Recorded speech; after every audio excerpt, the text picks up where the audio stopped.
Egaa viidiyoo bareedaa tokko qabadhee isinii dhufeeti jira. Viidiyoon koo har'aa immoo Kamiila maal taateeti boossi abdataan Kamiiladhaan maal jennaan kan akkasiin boochuu kan jedhu isinii qabadheeti dhufee jira. Nagaarra isin gaafachuu hin daganne. Nagaaf jaalalli Waaqayyoo haalaaf bakka jirtutti isiniif haa baay'atu. Warreen amantaa biroo taatan yoo yaashama harka fuunee jira jirtu nagaa keessanii. Warreen maamila maskii fiqirii taatan laayik sheer gochuu hin dagatinaa. Warreen immoo maamila maskii fikirii hin taane kottaa maamila keenyatti dabalamaan isiniin jedha. Egaa viidiyoo har'aa waan taajjabe keessaa fi wanta gaaffii natti ta'e keessaa tokko abdataa fi Kamiilaa isinii qabadheetii dhufee jira jechuudha. Maaliif taanaan yeroo baay'ee ijoollonni Yaman kun piraankii isaanii waggaadhaan hanga waggaatti walitti dhufa. Ani soba boo'u ta'ee imimmaan eessaa akka isaanii dhufuuf hin beeku jechuudha.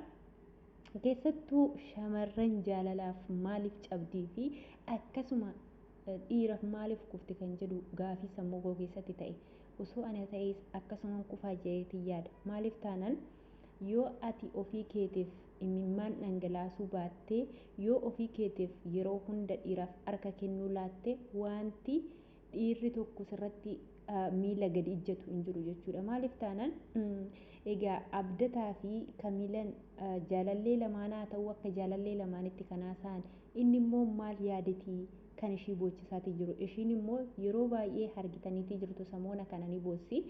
Afaan inni dubbattu muuziqaa jaalala ibsu jala gootetti kan ishii viidiyoo ishii gallakkistu jechuudha. Yeroo baay'ee namoonni maaliif jaalalaan dura of qopheessuun barbaachisaadha. Eenyu akka jaallannuu fi erga jaalalli nu qabee booda immoo akkam akka taanu hubachuutii qabna. Yeroo baay'ee wanta fuuldura keenyaa dhufu hin beeknu waan ta'eef isuma har'aa qofa laalla shamarran. Dafneetii lapheen keenya kufa jechuudha. Kana keessatti immoo lapheen keenya maaliif kufa? Maaliif caba? Tokkicha onneen keenya cabdi taanaan waanuma xiqqoodhaaf maaliif nu cabsa namni? Nuti yoo dhiirarraa maaliif gargar baanii? Nuti yoo sammuun isaanii qaban qabnaa? Maaliif anis maaliif lapheedhaa caba jennee yoon illeen gaafa nama tokko jaallattu nama sana eenyummaa isaa qoradhu. Qabeenya isaatiin yookiin bifa isaatiin madaaltee osoo hin taane kan qorattu eenyummaa isaatiin nama akkamii akka ta'e mul'anni isaa kara fuulduraa maal akka ta'ee fi tarkaanfiin boru isa wajjiniin mul'ata isaa fuulduraa wajjiniin tarkaanfattu sun namni sun na tarkaanfachiisaa kan jettu sana mul'ata isa gara fuulduraa malee yookiin qabeenya isaa ilaaltee miti kan jaallattu jechuudha. Yookiin immoo bifa isaa jaallatteetii miti. Bifa yoo ta'e dhiqamee hin dhugamu. Yoo immoo qabeenya ta'e qabeenyi immoo har'a ni qabaattaa boru ni dhabda. Qabeenya fi bifatti hin amanin. Maaliif taanaan qabeenyis fixeensa ganamaatii bareedinas yoo taate anguma abaaboo tokko firii tokko gaafa lafaa ol ka'e jechuudha. Firiin suni hanga guddatutti baay'ee tokko bareeda laala. Eenyuun isaarree bishaan fakkaata hanga gaafa umuriidhaan ol deemee guddachaa kara guddinaatti ol deemu guyyaadhumaan hanguma guddatu jijjiirama agarsiisatii deema. Dhalli namaas akkasuma jechuudha. Gaafa firiin suni gaafa umuriin isaa deeme maal ta'a kara xoolaguutti deema jechuudha. Kara firiin duraan akkas bareedu sun ammallee kara baala jijjiirrachuutti harcaafachuu sanatti deema. Nutillee bareedinni keenya har'a ni bareedna.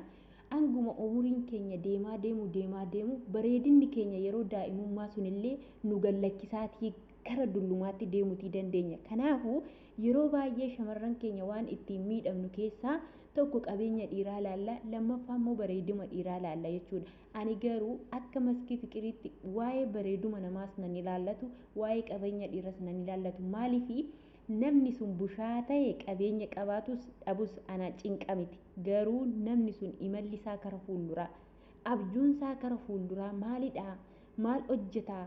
Kara fuulduraatti nama mana qabatee mana wajjin ijaarrannuudha jedheetan waliin taruu waliin tarkaanfachuu eegala malee qabeenya isaa yookiin bifa isaa laaleetii miti jechuudha. Yeroo baay'ee warri shamarranii maaliif miidhamna? Dhiironni anguma wayisirraa fayyadamanitti malee yeroo baay'ee dhiira hundas miti. Dhiira hundas miti gantuuni akkasuma immoo shamarran dhiironni yeroo hundaa nama ganu jennee warra dhiirarra ol keenya jechuudha. Shamarran illee nuti mataan keenya ijoollota dhiiraa yeroon itti gannu ni jira jechuudha. Hundumtuu wal keessa. akkuma garaan haati tokko obboleewwan wajjiniin mana tokko keessa dhalatan gadameessa haadha tokko keessaa ba'an illee amalli isaaniirree gargara bifaanirree gargara akkasuma dhalli namaa kun amala garaagaraa qaba bifa garaagaraatii qaba akkasuma shamarran tokko gaarii jireenya ishii kan boru fooyyeffattu kan boru jireenya ishii yaaddu guuttee jirti isheen kaan immoo dhiirarraa wanta qabeenya isaa sana fixxeellee bakka intaanetti dhiira sana jaalala keessa gashitee bakka intaanetti isa kuffistee yeroo warroonni dhiiraa maraatan ni argina jechuudha akkasumallee dhiironni yeroo shamarran akkasiin maraachan ni jira bakka lachanuu ni jira dhiirota qofarra kaa'uu koo miti kanaaf egaa kamiilan dhuguma abdataa jaalattee abdataan immoo erga ishii jaalattee booda immoo erga ishiin isa jaalatte inni immoo jaalala ishii sana harkaan qabuu didee akkasiin gadi ishee jalaaf ajjeesa jedhamee gaafa yaadamu anana dhiba jechuudha jaalalaaf hin boo'amu akkuma argachuu qabdu gaafa jaalalatti seentu nama sana akka booda dhabdus bari baqa waa lamaan seen yoon dhabees maal gochuutiin qaba yoon argadhis immoo akkamitti faana jiraachuutii qaba jettee ofii keetiif murteessitee itti galuutii qabda dhala namaati waan ta'eef namni kamiyyuu dogoggora ni raawwata jechuudha gaazuwween mana keessatti jechuudha gaazuwwee namti sunsuma yeroo baadiyyaa ni beektu ishiin illee walitti buuti jechuudha namni mana keessaa lakki waliin lolu walitti hin bu'u jechuun soba jechuudha namni kamiyyuu mana tokko keessa edda walitti jiraate walitti bu'uun hin oolu jechuudha kanaaf immoo ijoolleen kun immoo wal jaallataniiti jaalala ishee duraan isatu jalaa qabu dide moo isheetu jalaa qabu dide kan jedhu immoo anaaf gaaffiidha maaliif jennaan bakka yeroo hunda nan laala abdataa yeroo darbe argitanii jirtanii bakka badaa bakka namni tokko namni isa hin argine yeroo inni deemee lakki asiin galu asuman taa'a jedhee yeroo achi taa'u argitaniiru gaafa saayidfaa deemanii urfaa isa qabanii galchan lafa dhagaa keessa gaafa taa'u jechuudha maaliif taanaan yookiin jaalalli kamiilaa ishii qabeeti ta'uu danda'a yookiin immoo amma immoo innaa inni gaabbee kara jaalala ishiitti deebi'u ishiin illee immoo gaabbitee inni jalaa qabuutii dhiisuu danda'a hin beeku kana waaqayyo beeka yookiin immoo piraankidha ta'uu danda'a egaa dhaloonni ammaa kun piraankii fi isuma dhugaa isaatu walii wallaalletee jira jechuudha maaltu akka ishii boochisuu fi maaltu akka ishii hin boochisne adda baasuu hin beekne kanaaf egaa obboleeyyan koo gaafa waa tokko murteessinu nama tokko gaafa filannu mul'ata gara fuulduraa malee isaarra kotteen keessan irra ijjatu miti boruu daa'ima godhattaa dhalli keessun immoo akkamiin akka guddifattu asuma teessee akka booda irra akkanni bakkuma amma jirtu kana teessee waa hundumaa na baasa moo nan baasu jettee eenyu jechuutii cabde immoo yoo piraankidha ta'e namni akkamiin imimmaan namaa dhufamee naaf himaa kanuma mee warri yeroo baay'ee warri piraankii jetta shunkurtii ijatti dibattu moo imimmaan kun eessaa sinii dhufa anaaf gaaffidha jechuudha kanaafi viidiyoo koo kana har'a wanta na ajaa'ibee fi wanta na sirriitti ajaa'ibsiifadhee sinii qabadheetii dhufe yoo jaalala dhugaa walirraa qabaattanii jaalalli keessa waaqayyoon ammallee irratti sinaa dabalu siniin jennaa yoo piraankii ta'e immoo uummanni achi jala koomantii wayyoo koomantii gaafa dubbistan uummanni keenya kun rakkina qaba beektanii otoo waa takka hin hubatin koomantii barreessuudhaaf kaata kaan otoo viidiyoo hin dhaggeeffatin koomantii barreessuudhaaf aandanyaa tokkoffaadha jechuudha maaliif koomantii barreessuun maaliif nutti barata yeroo baay'ee viidiyoo namni hojjetu hin dhaggeeffattanii sagalee qabuudha barreeffama daftaniituma viidiyoo gadi tuqxanii yoo inni jalqabaa viidiyoodhuma isa jalqaba gurraan dhageessan sana irratti koomentii kan barreessitan kuni ta'uutii hin qabu yaada viidiyoo sanaa hanga dhumaatti dhaggeeffattee yoo sii ta'e koomentii gaarii barreessii gorsiitii bahe